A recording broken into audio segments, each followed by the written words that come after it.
Puli yo'q erkak bilan birga yashashni xohlamaslik to'g'rimi, noto'g'rimi? Shu ayrim erkaklar xotinini tug'mayapti deb yashash xohlamaydi. Tug'urib semirib ketgan, o'ziga qaramaydi, figurasi tarvaqayla yotibdi deb yashash xohlamaydi.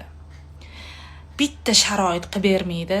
Xotini kech-kecha uy ishlari bilan bo'lib o'ziga qaramay osh-ovqat tepasida bo'lsa, yo'xidi kelib yotibdi deb yashash xohlamaydi.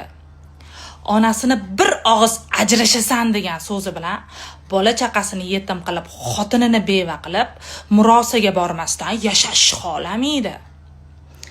Xotini ko'ziga balodek ajina ko'rinib, ko'chatdek g'irtla sohib jamol, asal ko'rinib, o'zini xotinini xor qilib, ko'chadiylarga uylanishni xohlab, o'zini xotinini xohlamaydi. Ko'cha xandon, uy zindon bo'lib, uyga vohli kelish xohlamaydi. Xohlamaydi. Ajrashib olib, xotini alimentga bersa, aliment to'lash xohlamaydi. Yoshiga uylanib olishni biladi-yu, o'zini xotini kelib bolangni boq desa, o'zini bolasiga ikisini berish xohlamaydi. Mas'uliyatlardan qochadi-yu, oson hayotlarni xohlab, o'zini bo'ynidagi vazifalarni bajarish xohlamaydi. Shuncha xohlamaslarni ichida endi bitta erkakni puli yo'q deb xohlamasligingiz juda bir qo'rqinchli narsa deb o'ylamayman.